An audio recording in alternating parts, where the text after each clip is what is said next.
Thank you for agreeing to be interviewed. Could you introduce yourself?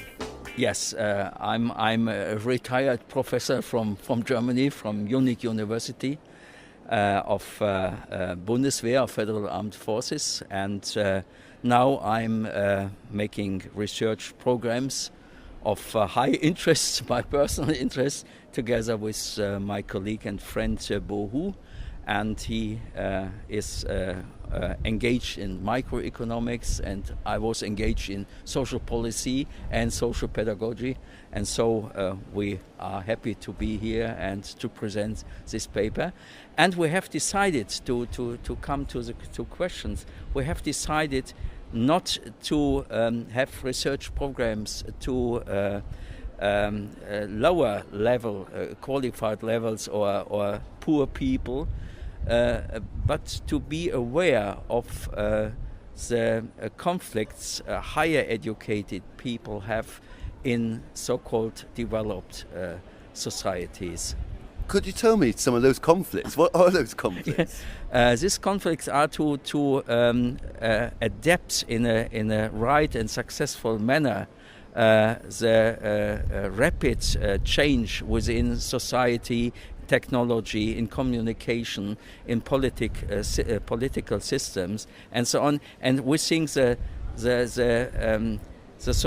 society based in the middle of societies, the groups which are representing the midst and the higher midst of a society, are not able to deal with so many conflicts coming to them to give life the right performance, a sense of life, and so on. So we have to support them, and I think that's a great change within the society.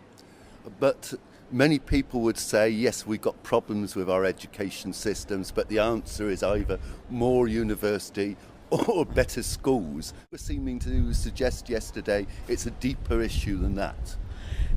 I would say yes, we need more universities, we need more schools and better schooling, but we are asking, Bo Hu and me, we are asking, is the qualification within universities, is that qualification like to the problems we will have in the future and have in the present? So, and it is like to of education and educational training. So I think we need better universities, but it's a question: are that universities?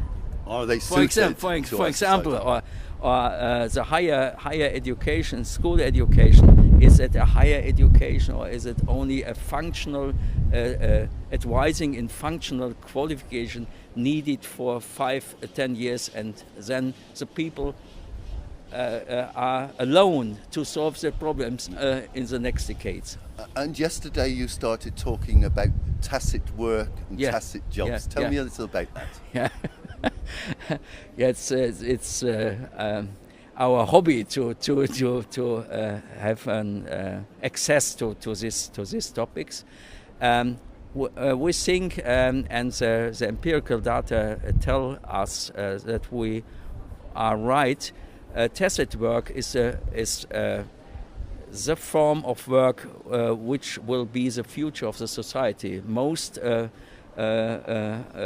employees are in the increasing working places. The increasing working places are mostly working places which we can describe as places of tacit work. So the future of the society will be tacit work, and so the future of the employees.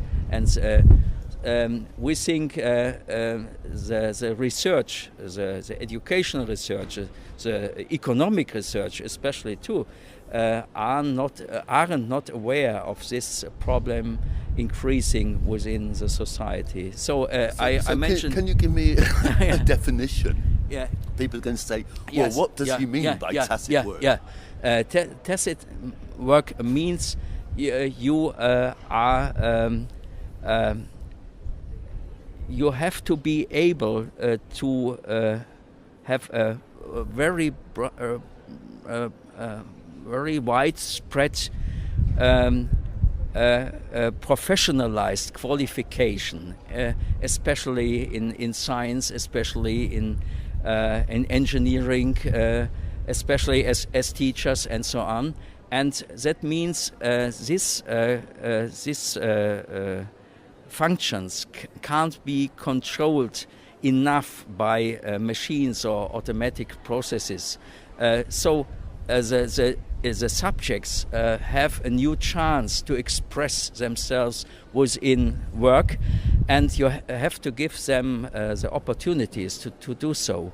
And that means tacit work gives a great challenge to the society, to the companies, but to the subjects too, to learn over the whole lifespan.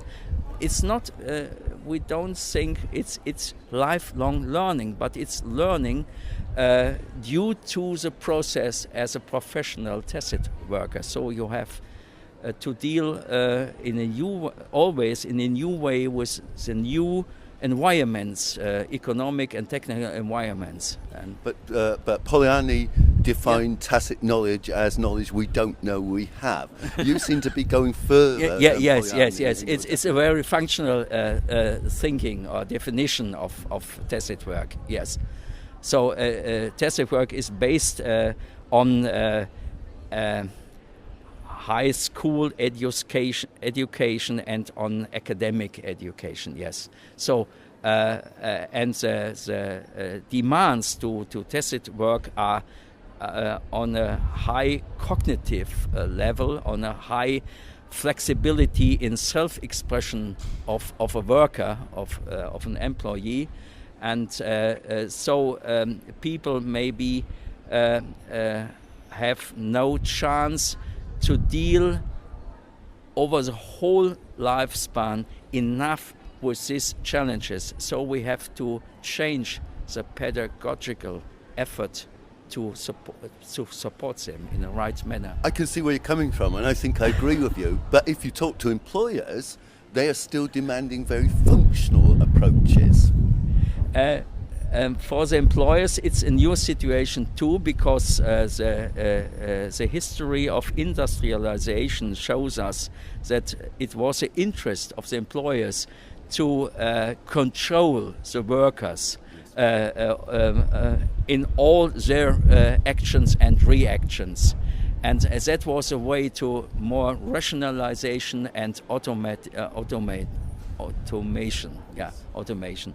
And now the employers have to have they must have a stronger look to the to the freedom how to moderate a working place, how to moderate the function. So there must be a new partnership between employer and employees to give better economy to the company. And I suppose you could say this is what companies like Apple and Google have done in giving far more autonomy to their workforce. Yes, we think they have such a great success because they know that there are that tacit work people don't want to work only for a company. They want to work for their own interest, not for income, for their own interest, to explain themselves within the profession. And the functional frame of a company can't give enough possibilities to such people to express themselves within their professional style. So you're taking on the way we organise companies, the economies, the education system. You want to change all of them? I want to change all. Yes. I think we as scientists should have a free look to the future, and we should not reduce to more realistic. We have to be visionaries of the future. So I know we can't change all, but we should do many of changes in the future. I think that's a great point to end this interview on. Thank you very much. Thank you very much. Thank you. Yeah.